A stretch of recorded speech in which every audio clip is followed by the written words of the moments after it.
It's there.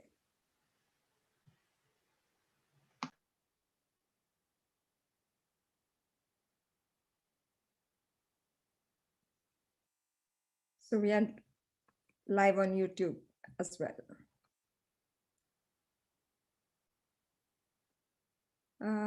Did you start the recording? It's there.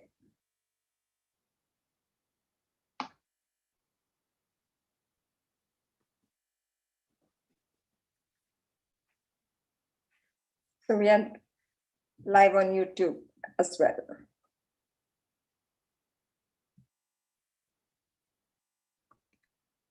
It was my YouTube live talking to me. We still have a few minutes.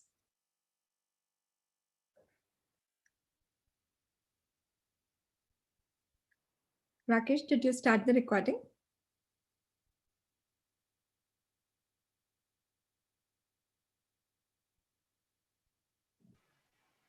You might be on mute. Yeah, I'm guessing.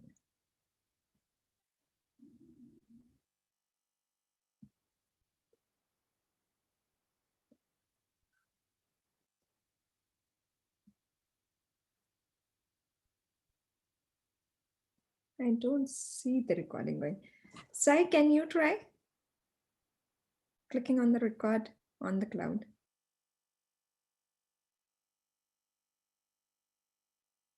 Yeah. Yeah, I started it. Great. Thank you. It's all good.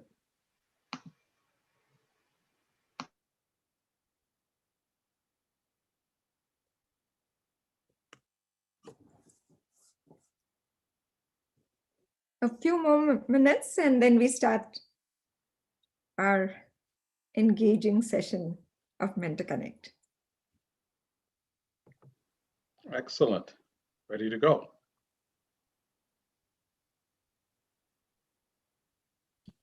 We keep our videos off now, right? Or shall we turn it on? No, for right now, off. I'll let you know.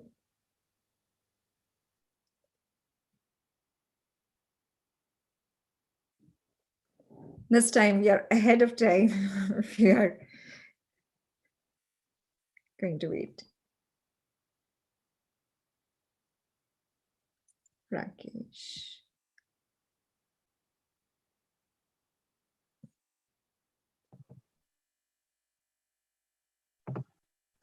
So the recording is on, right? So Yeah. Good. Hey, Vatsala, did Tree join? Tree. Yeah, good question. I don't see him. Let me see. Not yet. Let me check.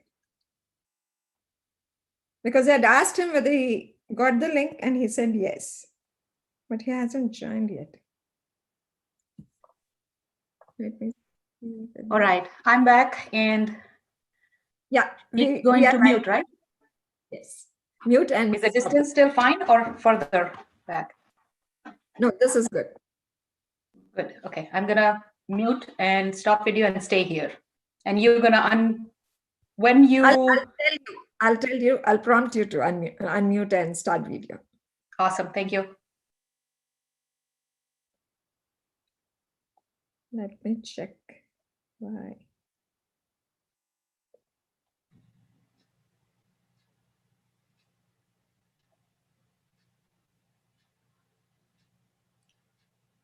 It's still not there. I just sent him a note. Let's see.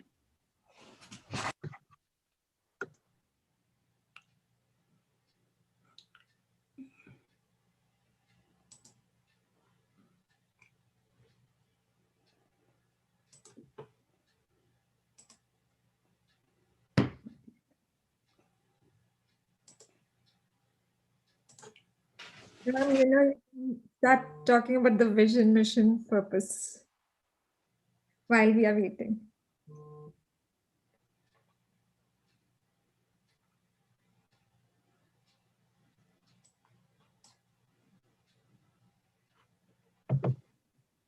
Oh, we are really early. We are overachievers. I just looked at the time. Yes.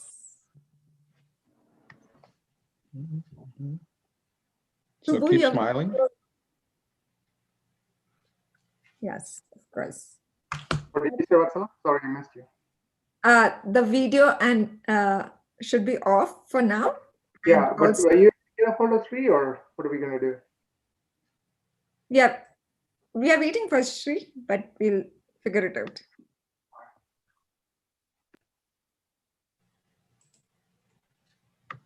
Subbu, you might be pinch hitting if he doesn't join, but that's okay. I'm calling him right now. Sorry.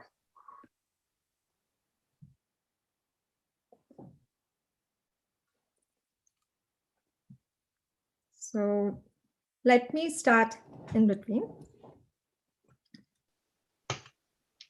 Hello, everyone.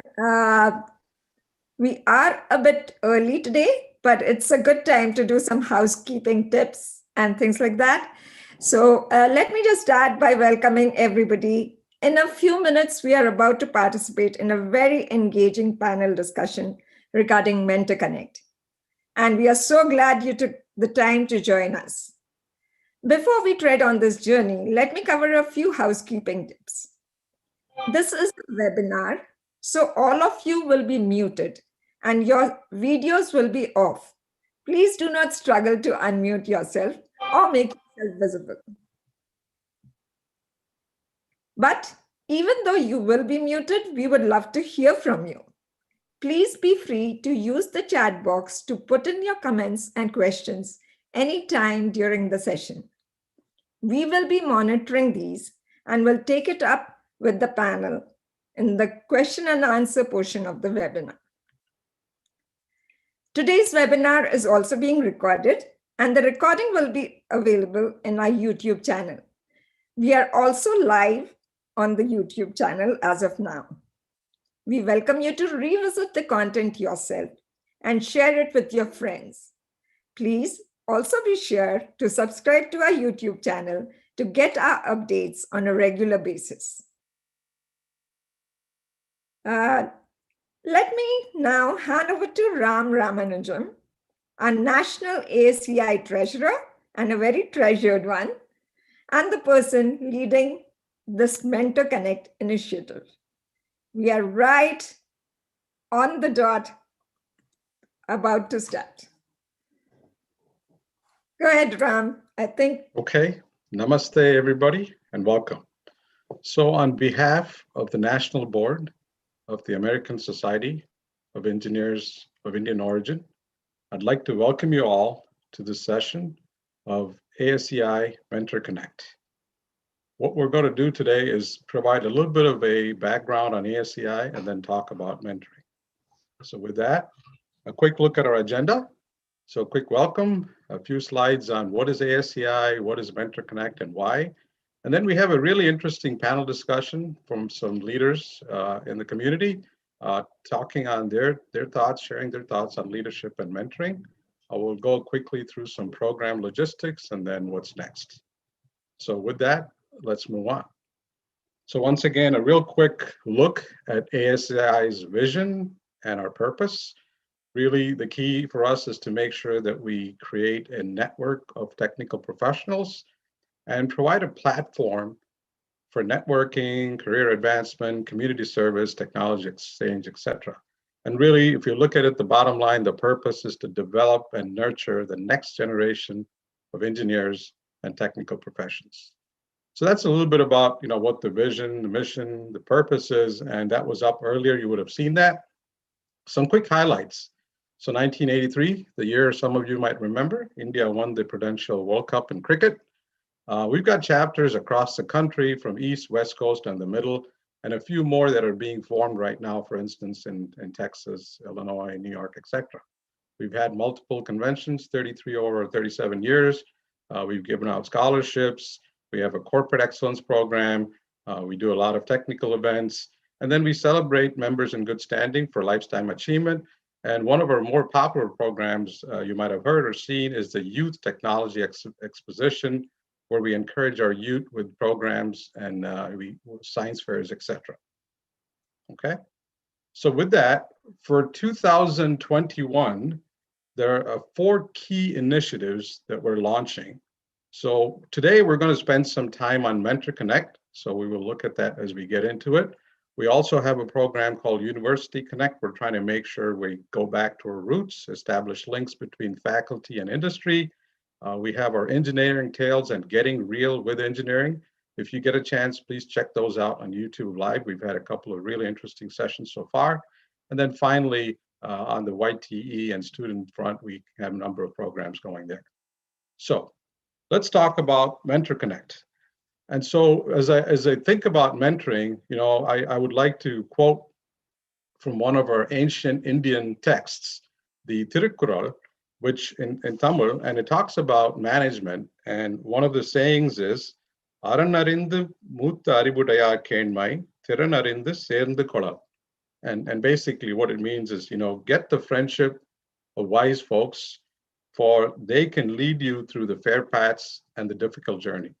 And that's kind of a little bit in relation to mentorship, connect with the folks who have been through the path and have learned, and more importantly, are interested and willing to share their experiences so we all grow. So what is MentorConnect? It's set up as a couple of different ways. One is a one-on-one mentorship program, or for the higher senior level leadership, maybe some small group events, primarily for engineers and technology professionals. And then the kind of folks that we have who are mentors, and I have to say, when we talked about this, the response was overwhelming for folks who were willing to come forward and mentor. 2 weeks ago, I think, when we kicked off this year, Dr. Pradeep Khosla had mentioned that we have almost 3 million folks from the Indian diaspora, of which a third are technical professionals. So you can see there's a lot of folks available. And so the kind of people who volunteered, VPs of engineering, presidents, senior directors, etc. So lots of folks have volunteered. The companies that we have people from across the spectrum, automotive, industrial, medical devices, technology, etc. So you can see that the breadth and the scope of folks that we have available is tremendous, and all different positions and different industries. So in a nutshell, what the program is going to be about is it's about a 6-month program. We looked at trying to set up some parameters. The folks that are mentors have a lot of experience doing this. So it's really up to them to see how they want to work the program one-on-one. But what we're asking is a minimum of 3 to 4 meetings over that period. And requirement is that everybody is an ASEI member, just to make sure that we can have integrity and make sure the program is robust. Registration is open, and you can feel free to go to the link below. So everybody kind of knows what mentorship is at. So the question here was, why ASEI, right? When we can do mentorship through a lot of different ways, why would we specifically look at ASEI? And so for that, really one of the things that sets this apart is cultural and ethnic match. Most of you might have mentorship programs through work, and not sure that it's quite exactly tied to folks that have come from your background, who understand some of the challenges that you might have gone through and are continuing to go through. So with that one, we have the cultural and ethnic match, geographic and industry diversity. I showed a slide with some of the industries across the region. In fact, today's mentors, the panel is actually from Illinois, Michigan, Texas, and Arizona. So we're across the country. And then you can see we've got senior leadership interaction. So we've got presidents of companies, CEOs, senior directors, and also mid-level managers who are coming forward to help. And then we do have a service for resume and interview prep, if folks want to take advantage of that. And then finally, maybe one of the things that sets us apart, we think, is the ability to hand match mentors to mentees. And what do we mean by that? We have talked to the mentors, and we have asked them what kind of interaction they would prefer. Some of them like to interact with folks in the early careers, some of them would be later. And then as we hear back from you, and so please make sure when you fill the forms, fill out what you're looking for so we can do a good job with matching, okay? So with that, a quick note to the team behind the scenes. Divya Ashok, Senior Director from Salesforce, But more than that, she has actually been extremely active and a great participant and leader, leading the women's ERG, Employee Resource Group at Salesforce, over 8,000 people. She's been well recognized for her leadership and mentoring. Vatsala was a previous president of ASEI Michigan. Rakesh Patel, previous president of National ASEI. And then Sai Gopisetti, Dr. Sai Gopisetti, who actually leads the program, has been a mentor coordinator for the past 5 years for a broader group, not just Asian Indians, but all Asians in a major corporation. So that is really the team behind the scenes. Again, lots of folks on the board, et cetera, who volunteered, but I just want a quick introduction. So with that, I'd like to move over to really the main event for today. When we think about great leaders, some of the qualities we think about are generosity, gratitude, vulnerability, simplicity, humility, etc. And then the willingness to give, just the excitement about giving, giving and receiving and learning, continuous learning. And so the folks on here kind of embody that. Some names we know a lot, some are unsung heroes, and I would put these folks in that category. And so with that quick look, Ankur Ganguly is a director of batteries for GM, leading the charge on the technology front. And one of the key things I want to mention about her, I know the introductions will come later, but she also is a leader on the Asian ERG. Subbu Subramanian, again, Vice President at Experian, but he also leads the Asian ERG at Experian. And finally, Raj Gupta, who's a company officer for CN and has been very active in leadership and mentoring roles in the past. So with that, I am going to introduce one of our own, Sri Gavini, who is actually the president of the SoCal ASEI chapter. So a little bit about Sri. Sri joined ASEI as a student member at his Cal State University. And then, through that, he was given the opportunity to help with the national convention in SoCal. He presented papers along with senior leaders, was able to connect with a lot of folks during that experience. And by doing so, he actually received some mentorship from leaders. And through that, he's now, he's joined the company. And we thought, who better to talk about mentoring than somebody who's been part of ASEI, who's actually benefited from some, not formal, but informal mentoring from the leaders, and to help and ask the tough questions. So with that, Sri, welcome and thank you. And I'm going to turn it over to you. Awesome. Thank you so much, Ram. Appreciate the kind words about me. And I'm very proud to say that I have started my journey with ASEI as a student member. And eventually I moved over from the student member to a professional member. And I've now been part of ASEI Southern California chapter for almost 4 years. And in 2021, I took over as a ASEI Southern California chapter president. And we have kickstarted some events in Southern California chapter as well. And it's my incredible honor to be in this event today and to be as a moderator for our MentorConnect program in 2021. So with that, I would like to introduce one of our mentees today, and also our mentors, our mentor, Mr. Subbu Subramanian. Subbu is based out of Austin, Texas, and he joined ASEI as a lifetime member recently. He did his bachelor's in computer science at our very own NIT Trichy, and he did his master's in computer science at Iowa State University.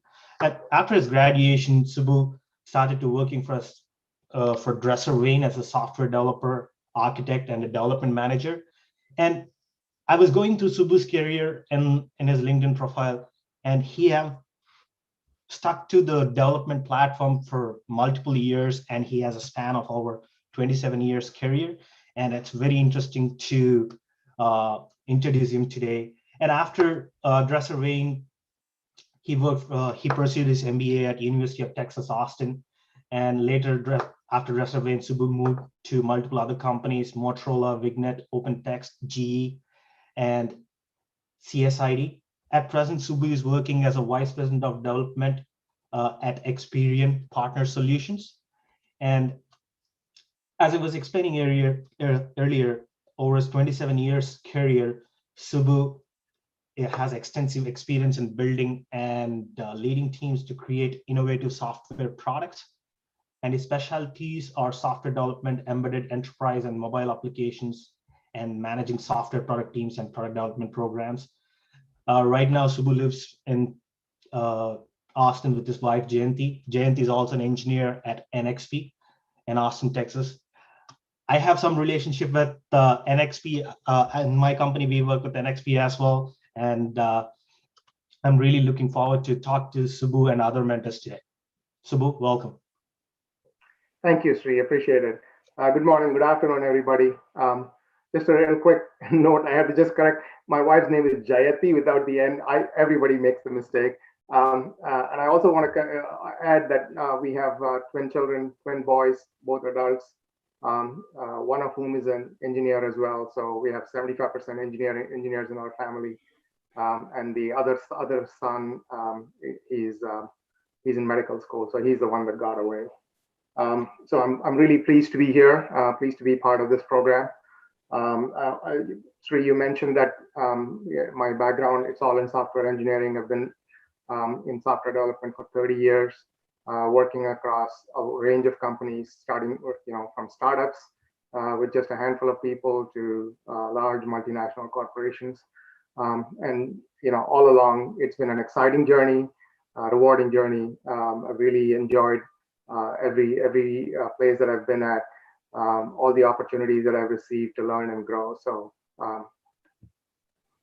so I'm thrilled to be here, thrilled to be a part of this ASEI MentorConnect program. Without any further ado, I want to introduce my distinguished fellow panelists. Let's start with Ankur Ganguly, Dr. Ankur Ganguly. Welcome. Dr. Ganguly joined General Motors in 2016, and currently she leads the global battery engineering team at GM. Previously within GM, Ankur served as the Director of Software Engineering for the Vehicle Motions Embedded Controls Division. Prior to joining GM, Ankur worked at Eaton, where she took on various technical and leadership roles and worked towards advancing Eaton's capabilities in the domains of controls and software engineering over her 30-year tenure there. So long and distinguished career. Ankur got a bachelor's in mechanical engineering from Vishveshwaraya National Institute of Technology. I believe that's in Surathkal. And a master's and PhD focused on intelligent vehicle controls from the University of Minnesota. She served on the advisory board for the mechanical engineering department at the University of Minnesota from 2013 to 2018, providing strategic guidance to the department leaders on various aspects of shaping the mechanical engineering program. Ankur currently is a member of the industry advisory board of the International Federation of Automatic Controls, IFAC, with a mission to bridge the gap between industry needs and academic research in the area of control systems technologies. On a personal front, which is even more impressive, Ankur is an avid yoga practitioner and a certified yoga instructor, a novice hiker, a struggling musician, and a proud mother of two awesome children, Dia and Aditya. Very impressive. She lives with her husband, Suvo, and their kids, and their dog, Mishti, in Northville, Michigan. Welcome, Ankur. Glad to have you. I want to make sure that I didn't miss anything, Ankur. So if I missed anything, please feel free to expand on anything. And also, if you could talk about very briefly your journey so far. Absolutely. Shubhu, thank you for that introduction. The only small correction I would say is that I did my undergraduate from REC Nagpur. That was later changed the name to VNIT, the Vishveshwaraya National Institute of Technology, because this was essentially the REC Nagpur. When I, one of the highlights of my journey, or when I remember that, I seem to find extreme weather conditions to live in. So Nagpur was extremely hot, and from there I went straight to Minnesota to do my master's and PhD. Then we lived for many years in Minnesota, and then moved to Texas for a few years. And now we are back in Michigan. So, our family says, can't you guys find some normal places to live in? But we've been enjoying our extreme weathers and making ourselves robust to this. So thank you for sharing my background, and thank you really for inviting an invitation to participate in this event and in this program. I'm really looking forward to contributing and working with a lot of our audience here. Wonderful. Thank you, Ankur. So now let me introduce our other panelist. A word of just a disclosure before we introduce. Raj and I were both batchmates at REC Trichy, so it's a reunion of sorts for me. Raj Gupta is the Vice President of Engineering at CN, which operates the only transcontinental railroad in North America. Raj leads the engineering team at CN for over 3 years now, with operational and financial responsibility for CN's infrastructure in the US and Canada. I want to emphasize this. This is a big deal. So Raj leads a team of over 6,000 people and manages a budget of over $3 billion. So very, very impressive. And before he came to CN, Raj served as the Vice President at Trinity Industries in the Dallas-Fort Worth area for 4 years. And I used to meet with Raj a few times when he was in Dallas. And for 10 years before that, he was a corporate director and division general manager at Parker Hannifin in the Cleveland and Dallas areas. Raj started his career at Ford Motor in Dearborn, Michigan, where he worked in a number of management positions. Raj currently serves as a committee member in the Association of American Railroads for over 5 years. He has also served as a council member at MAPI, the Manufacturers Alliance, and as a council member at the Aerospace Industries Association. Raj completed his bachelor's degree in production engineering from the National Institute of Technology, Trichy, and his master's degree in mechanical and aerospace engineering from the Illinois Institute of Technology. He has also completed executive education programs at Harvard, MIT, and the University of Chicago. Raj is married with 2 adult children who are one of whom is working and one is in college. Raj wanted me to mention he lives in a typical Indian joint family with his parents who are over 90 years old. That's phenomenal. Raj joins us today from the greater Chicago area. Raj, welcome. Anything you would like to add, or can you talk briefly about your journey? Yeah, first of all, thank you, Subbu, for this humbling introduction here. It has been a pleasure being on this panel here with this some elite members here, along with Ankur and Shri and yourself. I think my journey has been a typical immigrant journey, I think, over the last 20, 30 years. In addition to everything that you talked about, I think I want to emphasize that I also worked for 3 years on the shop floor here in a small screw machine company here in Chicago. So I think it was an experience in itself. And when you're part of hourly workforce, I think those days, I think we'll always remember. I will always remember those wonderful days. Those learnings and those experiences, I think they come a long way. I never forget where I come from. So I think there's something that we all need to remember, as we move on into our journey. I think it has been an exciting journey. I think one of the few professionals, I think I have crossed boundaries from automotive to aerospace to rail. I think so. Transportation, I think, is in my blood now. My family keeps telling me that next stop should be shipping, and I keep telling them that someday I need to retire as well. So hopefully, I think this would be it. But again, glad to be here and looking forward to this discussion. Wonderful. So I'm going to hand it over to Sri. Sri and I are going to, alternate questions. So Sri, why don't you start the first question? Awesome. Thank you, Subbu.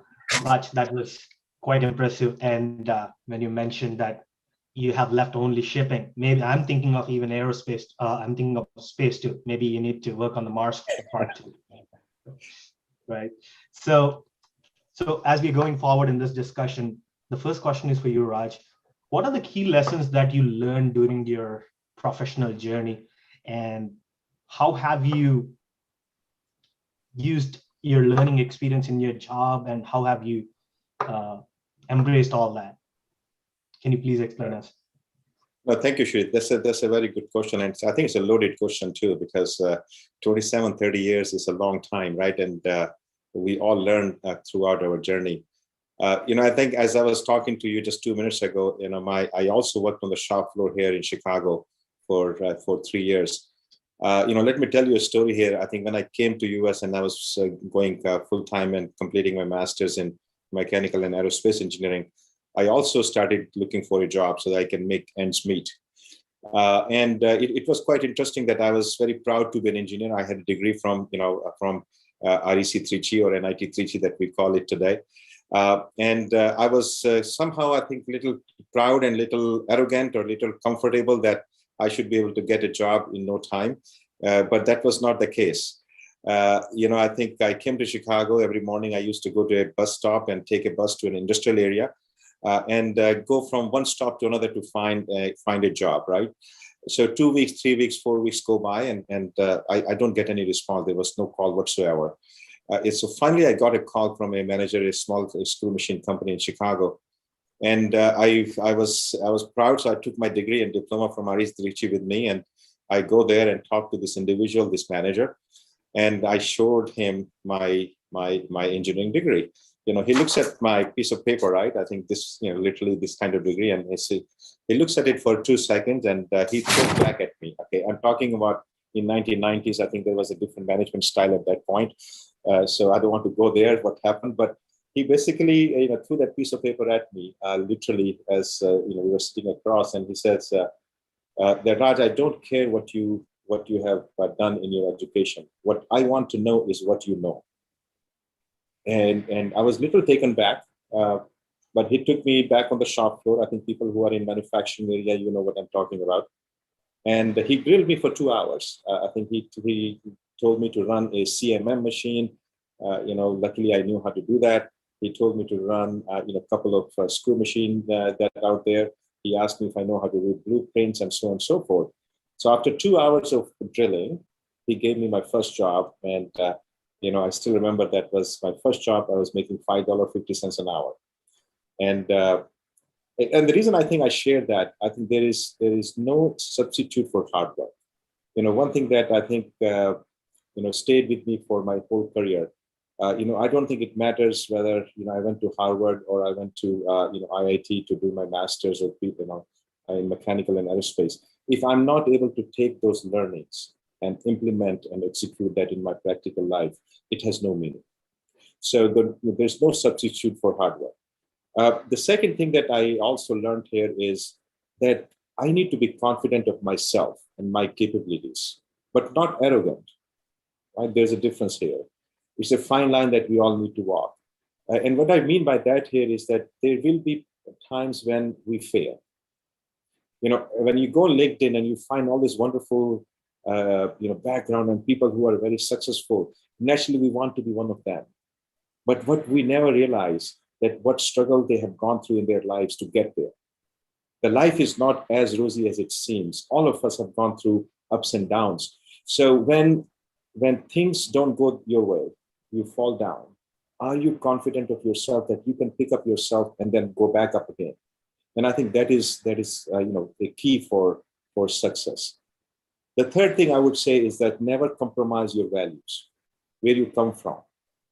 Honesty, integrity, ethics, your family values. I think all those things have to stick around, no matter how difficult the situation may be. You never compromise on your basic foundation values. Okay?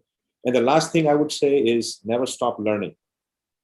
I'm a 50 plus years old gentleman here, but I still learn. I learn from my kids. I learn from my family. I learn from younger generation.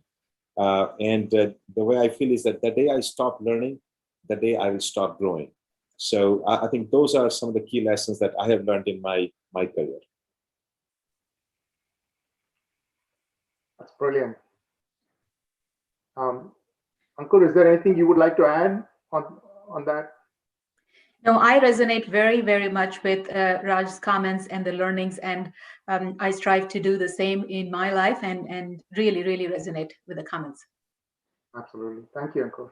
So yeah, so I do feel that everything that Raj said is absolutely true. So hard work, having confidence but not arrogance. It's all great advice. Thank you, Raj. I would say also be open to opportunities and trying new things. I think that's another thing that I've learned is that, life is not a straight line. Your career is going to be zig and zag. But as long as you, kind of keep your eye towards your eventual goal, you can navigate your career. So let me just jump from that to asking Ankur for your suggestions for planning a career in the corporate world. What suggestions do you have for someone starting? Well, one of the fundamental principles I try to follow myself and share this advice with others is really the focus is on personal development and the career development follows. Sometimes we get too focused on career development. What's my next role? What's my next job? Am I getting promoted? Versus how am I growing? What skills do I need? What skills do I need to continue to grow and stay relevant? So if we really take personal development as a focus, even change our vocabulary to it, then career development is just its shadow. It just follows on its own and naturally. So in that context, I like to think of the corporate world and career development within this, that it's a jungle gym, it's not a ladder. We used to use the terminology of a corporate ladder and climbing it somehow. It's not the right way to approach. And I really resonate with what you just said, Subbu, that life is not a straight line, it zigzags. And so do our professional work and our professional development as well. And recognizing this gives us a much broader personal growth and more robust career development. One of the analogies I use is, okay, so you take a career ladder, and if we do take that ladder analogy and you just climb all the way up, well, then what? What if it's the wrong ladder and you go all the way up and realize it's not the ladder I want to be on? What if you fall down, right? It can topple. So really thinking of a jungle gym instead of a ladder is the way to go. So what does that really mean? What it means is instead of chasing titles, chase experiences and competencies. And what does it help me grow? Which dimensions I need to grow? A lot of lateral moves can be very enriching, if not more than vertical moves. One example is that I was growing very fast, was very fortunate. I was in the R&D environment and was very fortunate to get a lot of promotions, if you wish, and the next assignments and the next assignment. I stopped at one point to explicitly make the move to move into the production environment and take several lateral moves there to really go understand a different aspect of the business, different pace of the business and getting product out the door. And I will tell you, one of my biggest learnings came from being able to do that, and a very humbling experience. In R&D, quite frankly, we used to think that, hey, we figured out all the hard stuff, right? What's there left to do? Just put some things together. And it's humbling to go and manage the complexity and understand the complexity of getting product out the door. So it's a gym, it's not a ladder. The other piece I would say, don't just think in terms of professional development. A lot of time personal development outside of work can be equally enriching and very complementary. One of my recent learnings and experiences in this was, and that's why I put it into my bio, it's very relevant, that I've been a yoga practitioner for many years now, actually 15 years more.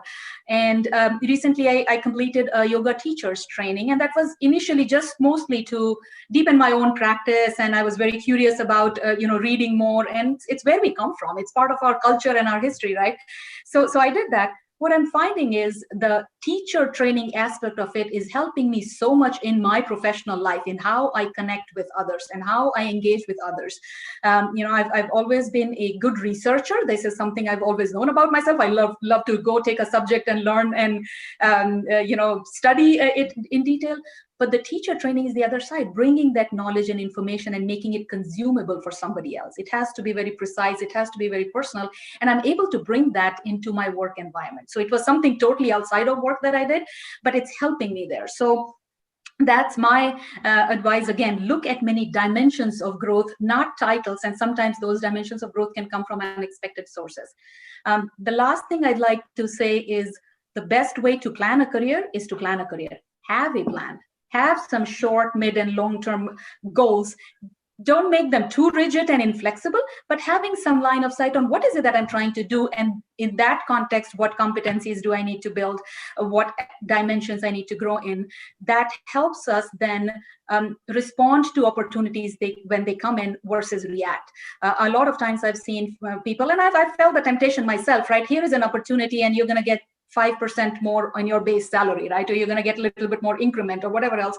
And we suddenly try to react to it. It's like, yeah, maybe that's a good thing to do. Is this aligned with your developmental goals? Is it going to give you the development we need to really meet our long-term plans? So again, summarizing, focusing on personal development and career development will follow. It's a gym, not a ladder, and put together a plan and work towards it. Fantastic.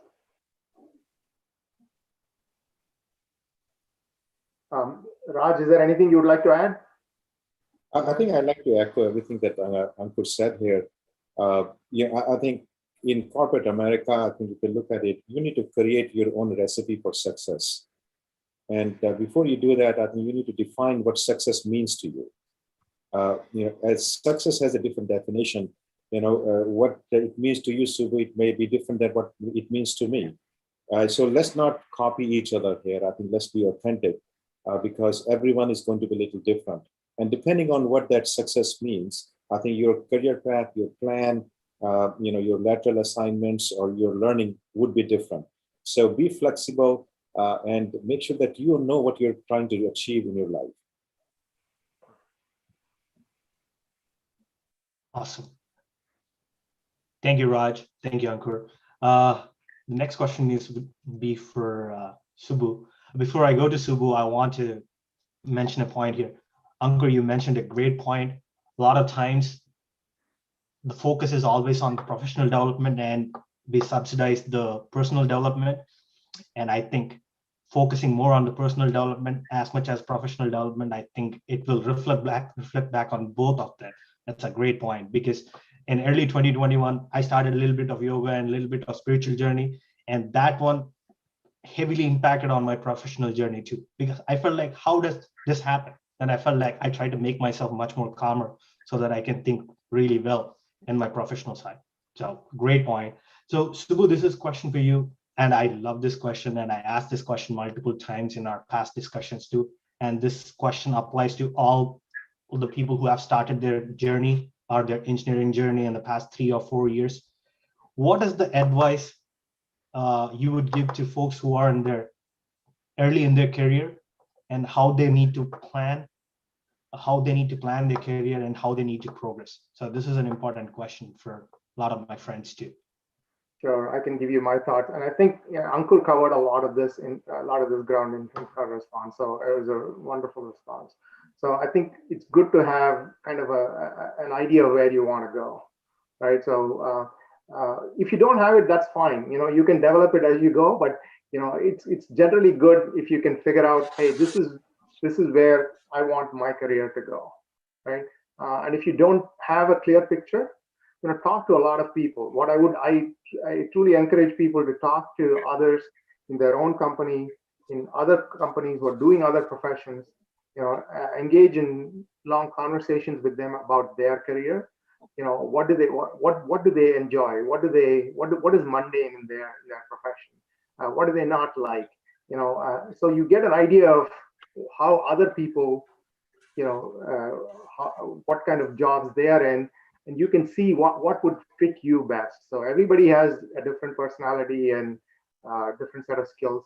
So what fits someone else may not fit you, but at least expose yourself to a lot of different things, so you can choose and say, that person in that job seems like it would be a good fit for what I want to do and where I want to go. So early in your career, I think expose yourself to as many other people and where they are and learn about their careers. And then that should help you identify kind of the direction that you want to take. And based on that, then you try to dig in and try to find out how you want to prepare yourself for that career. Uncle gave a really good thing on development. It's like, don't chase titles, That was a very good, excellent advice, Ankur. Don't chase titles, chase experiences, right? Try to figure out what experiences will help you develop the skills and the knowledge, the connections, what you need to go to where you want to go. So I think that's been helpful. And then remember that you can change your mind. It doesn't mean that whatever you set your, and I like what you said about being flexible.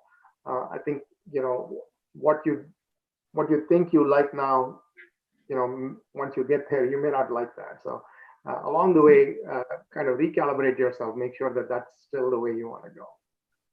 So that's my general advice. So I do want to ask the others though. Ankur, is there anything else you would add to somebody advice for someone starting their career planning? I'd say, especially earlier in the career, we have so many, so many options and alternatives, and especially living in this country, in America, there are just diversity of choices and options. So explore and sample things out and try things out, and it's okay if they don't work out. But really trying a lot of different things and really figuring out what works for us, what fits, what's my definition of success, I think is something to do. And we are very fortunate that living in this country, we can afford those that exploration. Excellent. Raj, is there anything you want to add? I think only one more thing, the minor thing I would like to add here is that people need to find their passion. And I think, I go back, I think let's not chase title, let's not chase money. I think once you find your passion, you chase your passion, I think you will get there. Okay, everything else will fit in short place. I think it's very obvious that it will. But if you follow the wrong thing for the wrong reason, I think you will find more obstacles in your journey rather than follow your passion and your dreams. Wonderful. I think conversation is great. So I do want to kind of switch gears, if that's okay, talk about the mentoring part of it, because we are here part of the MentorConnect panel. So let's talk about the mentoring experiences that we have been exposed to. So let me start with Ankur, with you. Can you talk a little bit about how a mentor influenced your career? Yeah, so I've been very, very fortunate to have really good mentors in my life and in my journey, and people who really gave the right guidance at the right time. And one of the biggest ways my mentors influenced my career and my thinking is oftentimes forcing or having a conversation that I did not want to have, that I was trying to avoid or run away from, or I was facing a difficulty, and more than anything, I just wanted to go to them for validation. And they said, no, let's open this up and let's have a conversation, and steer me in a different direction than I naturally would have. And I'll give one example. I shared I did a PhD in controls, and then when I joined an R&D group, I joined in their controls team as a control scientist, and then I grew, I did a lot of different things within the group, and over time I grew as a director of the group, all within the same group with my focus on the controls space. And I was growing into leadership roles and leadership domain. I was, as I said, I like to research. So I went and studied that stuff and all the books on leadership I could find, and business management and all of that. But I was still within the same bubble, if you wish. And my mentor at one point talked to me and he said, if you truly want to build leadership skills, you go lead in an area that you're not an expert in. And that was a tough piece of advice for me to take, because I never thought, I prided myself on my leadership skills, or at least that I was building those.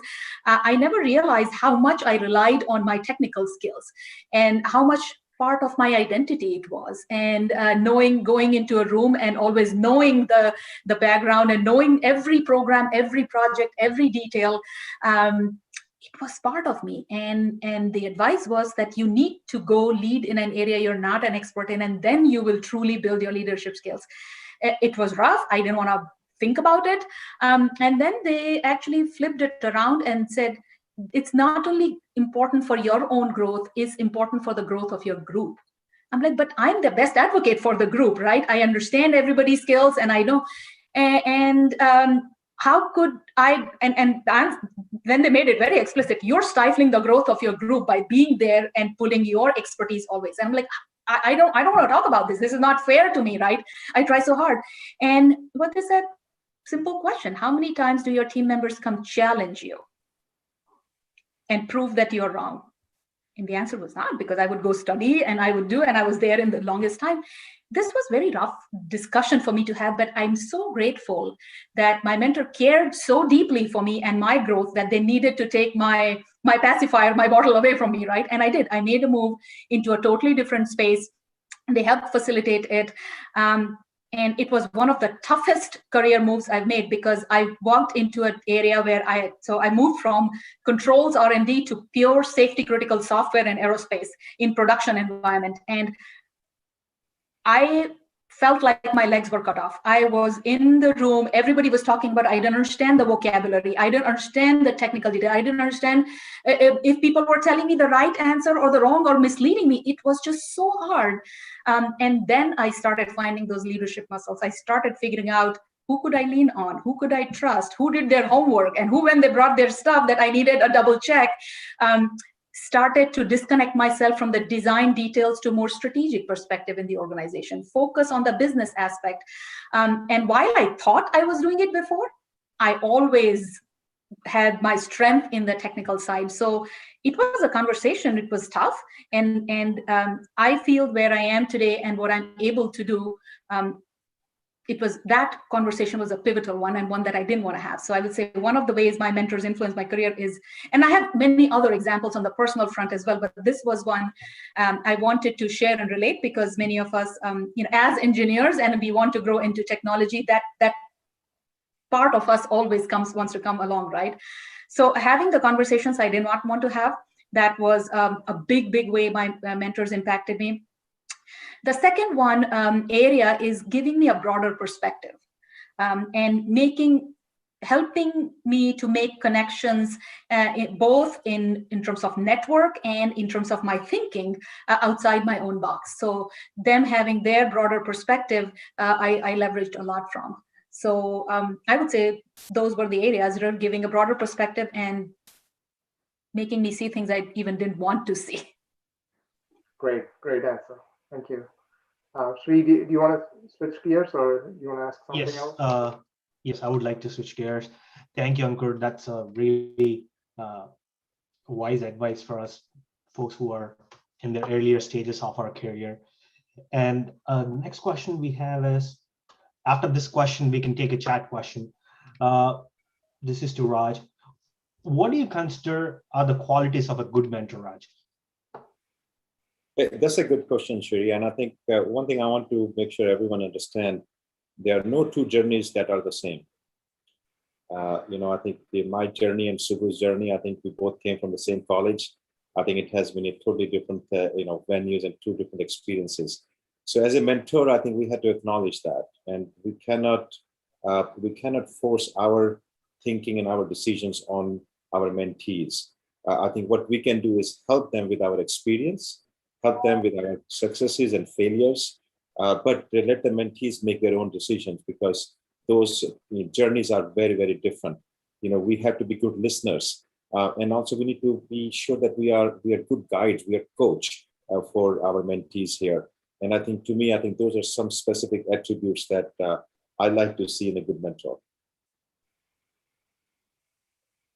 Awesome. Thank you, Raj. That's a great answer. We'll take a chat question. This is from, the question is, what do the panelists think about the notion of stereotyping engineers of Indian origin in specific type of jobs and career opportunities? Do you think this is really an issue, or is just our perception? I think I can start here, if you don't mind. I think there will always be people who will stereotype other individuals. I think as a leader of Indian origin, I would highly encourage that don't let that go down with you. I think it's up to you to change that perception. Okay, if you work hard, if you work the right fashion, if you work with your values, I think there's nobody who can stop you. I think I look at my own career here. I think I would be one of the few, non-IT or non-technology, executive with Indian origin. I think I have done very well in my life. And I have seen all of those stereotypes. I have seen all those perceptions. I have seen people coming to me and talking to me about, IT stuff right away, right? They don't even talk about manufacturing, or they think that I'm a doctor, right? I think that, I'm sure you have seen that too. When they see an Indian, either they think it's an Asian, it's a doctor, or it is IT, but that is, let them think that way. I think you can change it if it's up to you. So, be strong. I think let those stereotypes go away. I think take a high road, in my view. Yeah, I agree. I think that, this used to be more of an issue, I think, in the earlier, like 20, 30 years ago, when I think there weren't as many role models, people that you saw in the public world as head of companies. So you didn't see as much of Indians in those roles. So predominantly there used to be this thing that, they kind of, it works both ways. They give you the benefit of doubt when it comes to technical things. Nobody will question you when you say something technical. That's right. That's true. So it works both ways. But really, as Raj said, this is something that you can overcome. This is something that it's, you just have to work at it, and you have to show that you can do that, and then you can turn people around easily. That's my view. Ankur, anything you want to add? No, I really like your comment that it works actually both ways, and there is a natural set of credibility comes with being engineering and Indian origin, that we've done our homework always, right? So it goes both ways, and I truly believe that there is an entry cost to having a stereotype work against us, but overcome it, and that just works in our favor. So yeah, break the stereotypes.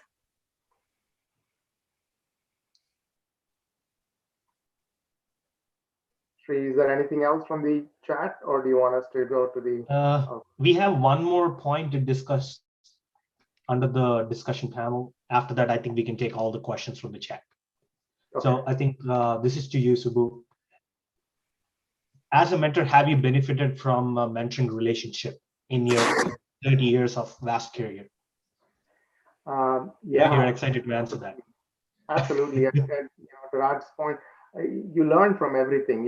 Life is a continuous learning process. I think what he said is absolutely true. So you learn from everything and every experience, including the mentoring, right? So as a mentor, you are exposed to a fresh perspective from your mentee. And that is also a really good thing. You learn a lot from them, because it's not the same.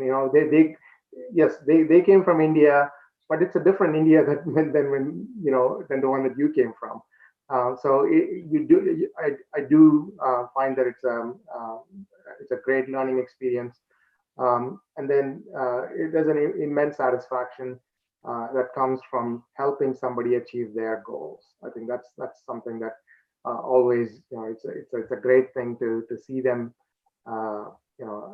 take the advice and then implement the changes and advance in their career. It's a very rewarding experience for me. And lastly, I would say it also gives me a chance to think about my path and to really reflect on it, and to think about all the people. I think Ankur talked about the people, her mentors, and how they helped her grow. It gives you a chance to think about the people who paved your way. I think that is also a really good thing about being a mentor. It gives you the chance to reflect. So that's my experience. Ankur or Raj, if you want to add anything? No, I think I agree with everything you said, Subbu. I think well said. Same here, yeah. Thank you, Subbu, for answering that question. I would like to take an interesting question from one of the chat. This is for all the panelists. What's the advantage of having a mentor outside one's chain of management, or even outside our own company? Because a lot of times we tend to take the advice from people from the same company, but it might have some tails behind it. So it's always, should we take advice from outside the company? Yeah. I can take a crack at it, and then we can add on to it. I think in my experience, we try to get mentors at least outside the chain of command, if not outside the company or immediate context. And that really is to provide a safe container. The mentor-mentee relationship is one which is built on trust like any other relationships. And the whole point is the best way to utilize it is if we are using that relationship to build on our areas of development, areas where we are not yet strong in. So, or sometimes we are in situations with other people, our peers or our boss, even where we may want to get a third input into it and just to sound it off. So doing this outside of the chain of command provides that safe container and a safe environment to have these conversations without getting worried that how is it going to impact my performance evaluation or my career or what, or the relationships even. So it's really, really strongly advisable that picking the mentoring relationship outside of the chain of command. And now outside of the company, I think can provide a very different types of perspectives. I think that's where it can be utilized sometimes outside of different industry, right? If we have those relationships and can utilize those. I think a couple of great points, Ankur. I think that both the perspective I think is great. Somebody from outside giving a completely different perspective than what your people in your profession and your company, how they think, they're probably more aligned to the way you think. And then the whole thing about trust. I think that's key. I think having a good mentor, in my view, having a good mentor is also about somebody who cares about you and somebody who believes in you. I think that's another key thing. Somebody who believes in you, your potential, and cares about your success. And if you can find somebody within your company with all that, that's great. But look around and find people outside who have that kind of I have one last question. I'll make it quick. This is also a very interesting question. I have noticed our Indian upbringings don't typically promote speaking out and being the center of attention. As a middle management of Western teams, how can anyone get around this and be a leader? Was that question clear, or else I can repeat that? In a lot of our Indian upbringings, we don't want to be the center of attention and we don't promote speaking. But as being a middle management in Western teams, how do we come out of this and how do we become a leader? To me, it's practice. I think that you're right. I think communication skills are key. Whether it's verbal communication, written communication, presentation skills, those are key to be able to express not just your point of view, but also stand up for your team. And I think that's something that you have to develop. And it comes with practice. To me, it's you do it a few times in safe places, and then I think also there are organizations that help you develop. Like Toastmasters is one that I think is really good. I would really encourage somebody early in their career to do something like that, to learn public speaking, to not I think not be shy about expressing your views. The only thing I would add to that is find your what comes natural too. If it's not speaking out in a large meeting, is it in then find one-on-one conversations. If we are not able to do that because of certain constraints, then write an email, write a note. So separate out speaking out from being heard. Make sure we are heard. And we can get our voice known through many different means. And if one means comes more naturally than the other, then lean on that. But as I said, this is an important piece. If we want our voice incorporated into and being driving change or whatever, or to anything that we're trying to express, we have to find a way to make that happen. I think I would say, the practice makes the man perfect, right? Yeah. I think you keep practicing it. If you're an introvert, don't let that stop you, because I think a lot of great leaders that we have in the world, I think they are introverts, and there are ways that you can, still get ahead and try to achieve success however you define it. And those things can be done. And there are many different ways to manage it. Awesome. Thank you, everybody. I would like to wrap up this with the last question on the discussion. What is the one tip you would like to give to the potential mentees of our mentor program, or even the audience? This I think I question can is- start, and then maybe I'll give it back to Subbu and Ankur. I think my view is that you need to take responsibility and ownership of your own career and own success and own future. I think this program, I think is a great program here. Take advantage of this opportunity that you have. We would like to see all of you succeed in your career, in your endeavors. And I think, ASEI, I think, has given you a platform where I think there are a lot of mentors who have volunteered, take advantage of it. And I think you will, after 1 year, I think you will find that there has been a difference in your life. Ankur, you're Well, yeah, what comes to my mind, all of a sudden something from my yoga teacher training or yoga training came in. There is intention and there is attention. So I'd like to share that this is a great program, great opportunity. Set your intention. What is it that you would like to get from this program? And come in with that, and then pay attention to that, right? Create a development plan and work with the mentor and utilize it for what it can offer. So being very clear about what you are looking to get out of it, and then putting the commitment behind it to follow through and utilize it. And with that, I look forward to working with many of you, and as many of you as we can have the opportunity to work together. Yeah, I agree with all of those. I think what I would say is find your passion, find your purpose, like Raj was saying, find your passion, find your purpose, and enjoy the journey. I think that, make sure it's not just about getting somewhere, but, make sure that you're enjoying the journey to get there. Thank you so much, Subbu, Raj, and Ankur. Really appreciate the great mentorship that you guys provided today. And I'm really looking forward to joining the program as well, because I just started my career, and it's no harm picking in a mentor. There's no harm talking to people outside the organization. That's what I picked up from today. And I should definitely focus on my personal development in addition to the professional development. With that, I would like to close, and I would like to hand it over to Sai. Thank you, Sri.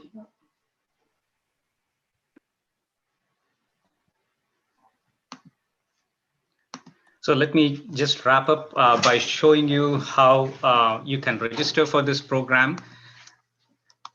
The registration is currently open, and it will be open through March 21st.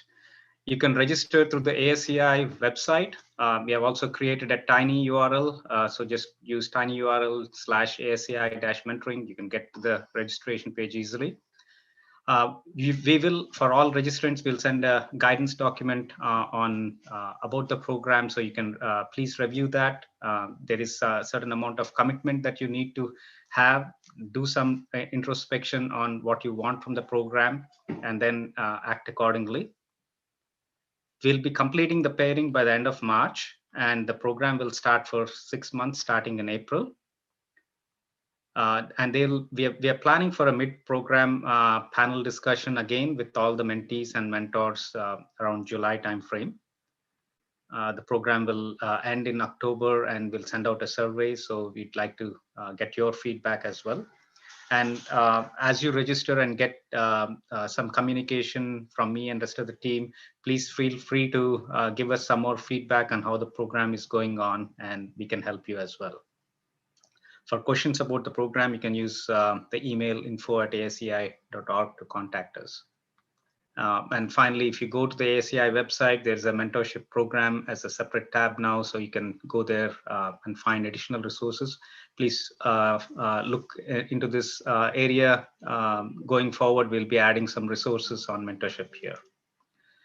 With that, thank you for calling in. I'd like to take a moment to thank all the panelists here, Raj, Subbu, and Ankur, for sharing their personal experiences and journey, as well as I'd like to thank all the advisory team here, Vatsala, Ram, Divya, Rakesh, for making this program possible. So thank you all the participants, and look forward to seeing some of you take advantage of this program.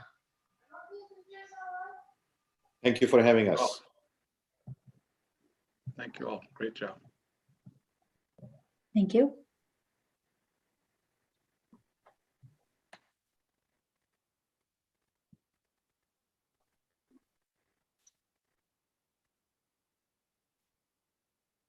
Vatsala, you're For muted. any other detail, please log on to the ASEI website, www.aseiusa.org.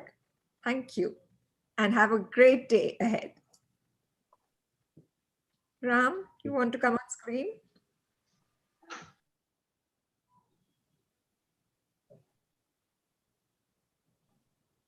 Divya. The Great, last few. thank you all. Divya, you're upside down. Okay, we're good, right? Yeah, sure. Okay, we're done with the official program and the recording. Yes. Okay, good. We're just on the panelist view now, right?